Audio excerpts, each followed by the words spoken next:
चढ़ती कला fast news. नमस्कार, मैं रचना शर्मा चढ़ती कला टाइम टीवी देख रहे सभी दर्शकों का स्वागत करती हूं। आप देख रहे हैं फास्ट न्यूज। भारत के भूगोल, समाज और संस्कृति का 14 अगस्त 1947 को बंटवारा हो गया था। बंटवारे की वजह से करोड़ों लोगों को अपने मकान, दुकान और तमाम संपत्ति छोड़कर विस्थापित होना पड़ा था। इस दौरान हुए दंगों में लाखों लोगों ने अपनों को हमेशा के लिए खो दिया था। लिहाजा आज 14 अगस्त को भारत के इतिहास का सबसे मुश्किल दिन कहा जाना गलत नहीं होगा। इसी दिन भारत से अलग होकर पाकिस्तान वजूद में आया था। पाकिस्तान को 14 अगस्त 1947 को ही स्वयंभू राष्ट्र का दर्जा हासिल हुआ था। इसलिए पाकिस्तान आज ही के दिन अपना स्वतंत्रता दिवस भी मनाता है।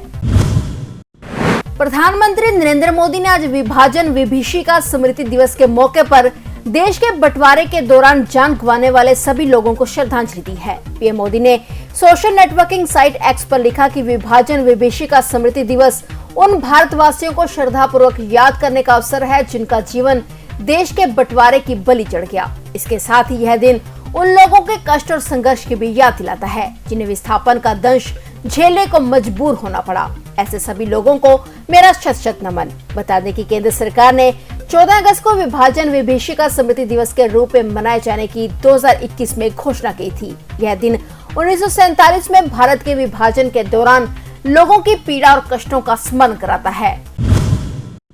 हिमाचल प्रदेश में कुदरत का कहर टूटा है, जहां बारिश और लैंडस्लाइड से भारी जानी नुकसान हुआ है। सोलन में जहां 7 लोगों की मौत हो गई, वहीं मंडी जिले में बादल फटने से कई लोग लापता हैं। इतना ही नहीं, शिमला में आज शिव मंदिर पर भूस्खलन हुआ है, जिसके मलबे में 25 से 30 लोग दब गए। मौके पर पहुंची एनडीआरएफ की टीमों ने कई शवों को मलबे से बाहर निकाला, जिसमें बच्चे भी शामिल हैं। बता दें कि हिमाचल में कई दिनों से बारिश का दौर लगातार जारी है, जिसके तहत हिमाचल में सभी सरकारी स्कूलों में सोमवार के लिए छुट्टी कर दी गई। बच्चों की सुरक्षा के चलते स्कूल कॉलेज बंद रखे गए।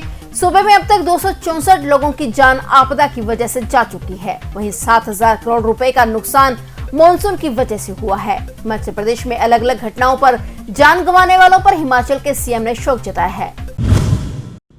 पंजाब सरकार द्वारा राज्य में लोगों को बेहतर स्वास्थ्य सुविधाएं देने के लिए लगातार अहम कदम उठाए जा रहे हैं। इसी के चलते आजादी के दिवस पर सरकार ने 76 नए आम आदमी क्लिनिक लोगों को समर्पित किए हैं। पंजाब के मुख्यमंत्री भगवंत मान ने आज धुरी में इनका उद्घाटन किया है। बता दें कि पिछले साल आजादी के 75 साल पूरे होने के उपलक्ष्य में पंजाब में 75 आम आदमी क्लिनिक शुरू किए गए थे। इसका आंकड़ा एक साल में ही 583 पर पहुंच गया। वहीं अब आजादी के 76 साल पूरे होने पर आज 76 और नए आम आदमी क्लिनिक लोगों को समर्पित किए गए हैं, जिससे ये गिनती 659 तक पहुंच गई है।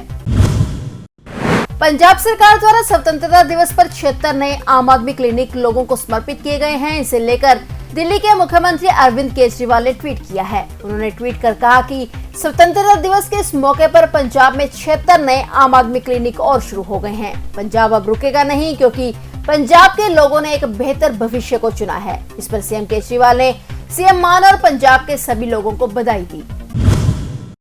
सीमा सुरक्षा बल के जवानों ने भारत पाकिस्तान सीमा पर शहीद कमलजीत सिंह पोस्ट के पाकिस्तान से भारतीय सीमा में प्रवेश करने की कोशिश करने वाले एक पाकिस्तानी घुसपैठिए को मार गिराया है। सीमा सुरक्षा बल के अधिकारियों के अनुसार पाकिस्तान की तरफ से किसी को आते देख जब उसे आत्मसमर्पण के लिए कहा गया तो उसने वापस भागने की कोशिश की। इस पर 121 बटालियन के जवानों ने फायरिंग शुरू कर दी। इस दौरान घुसपैठिया मारा गया, जिससे 2 मोबाइल और एक टॉर्च बरामद हुई है।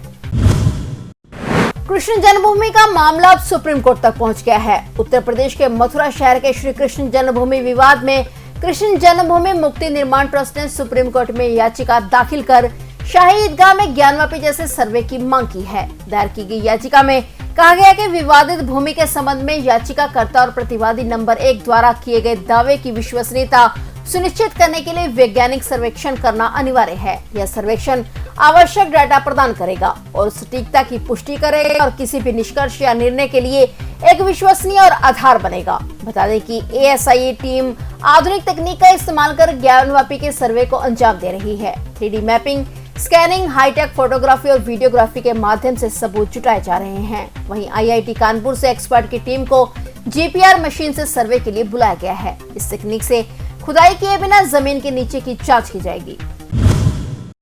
भारत के तीसरे चंद्र मिशन चंद्रयान 3 ने चंद्रमा की सतह की ओर अपने भ्रमण में आज सोमवार को महत्वपूर्ण गतिविधि का प्रदर्शन किया। इसरो ने आज एक बार फिर चंद्रयान 3 की ऑर्बिट को घटाया है। आज के एक युद्धाभ्यास ने 150 किलोमीटर 170 किलोमीटर की निकट गोलाकार कक्षा हासिल की है। इसके साथ ही अंतरिक्ष यान चांद के चौथे ऑर्बिट में शामिल हो गया है और अगला ऑपरेशन 16 अगस्त 2023 को लगभग सुबह 8:30 के आसपास करने की योजना है। वहीं चांद के चौथे ऑर्बिट में चंद्रयान 3 की सफल एंट्री के बाद इसरो ने बधाई दी है।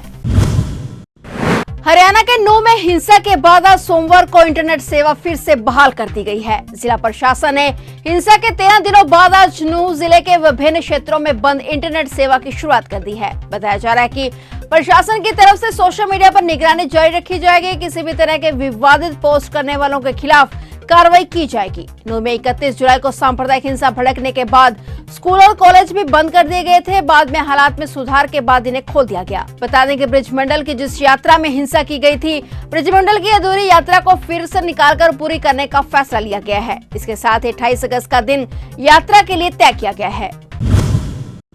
मुख्यमंत्री मनोहर लाल का सोमवार और मंगलवार को फतेहाबाद में प्रवास है। आज सोमवार को उन्होंने फतेहाबाद में विभाजन विभीषिका स्मृति दिवस पर आयोजित कार्यक्रम में भाग लिया। फतेहाबाद की अनाज मंडी में आयोजित इस कार्यक्रम में मुख्यमंत्री ने देश की आजादी और विभाजन का दर्द झेल चुके लोगों पर चर्चा की। सीएम मनोहर लाल ने इस अवसर पर कहा कि 1947 में बंटवारे के बाद पाकिस्तान से अनेक लोग अपने घर बार को छोड़कर भारत में आए थे। उन्होंने अनेक यातनाएं सही, लेकिन उनमें स्वाभिमान था, काम करने की नीयत थी। यही कारण है कि वह भारत देश की प्रभुता और देश की संस्कृति से जुड़े रहे। उन्होंने कहा कि विभाजन की इस पीड़ा को कभी भुलाया नहीं जा सकता। फतेहाबाद की अनाज मंडी में विभाजन विभीषिका स्मृति समारोह में आने वाले लोगों के लिए भोजन की भरपूर व्यवस्था की गई थी। करीब 10,000 लोगों का भोजन बनाया गया था। वहीं सीएम ने स्वयं लोगों के बीच में जाकर भोजन का आनंद लिया।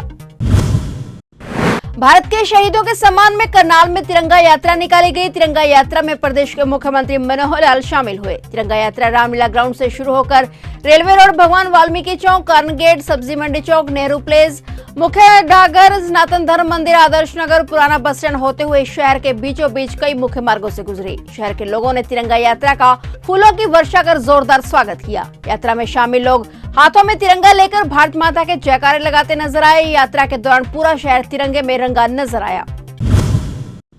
पश्चिम राजस्थान में एक बार फिर से फसलों पर टिड्डी के अटैक की आहट हो गई है। भारत पाकिस्तान बॉर्डर पर स्थित जैसलमेर जिले के मोहनगढ़ नहरी क्षेत्र में 2019 के बाद इस साल फिर किसानों पर टिड्डी की आफत आने की आशंका बढ़ गई है। जैसलमेर जिले के मोहनगढ़ नहरी क्षेत्र के 13 पीढ़ी इलाके में टिड्डी दल देखे गए हैं। इसके बाद से किसान चिंतित हो गए हैं। टिड्डी से बचाव के लिए किसानों ने खुद ही कीटनाशक का छिड़काव किया है। उसके बाद टिड्डी नियंत्रक दल को इसकी सूचना दी गई। सूचना पर टिड्डी नियंत्रण दल मौके पर पहुंचा हुआ है। फिलहाल फास्ट न्यूज में इतना ही, और नए समाचारों के साथ फिर से हाजिर होंगे। तब तक के लिए देखते रहिए चढ़ती कला टाइम टीवी। चढ़ती कला फास्ट न्यूज।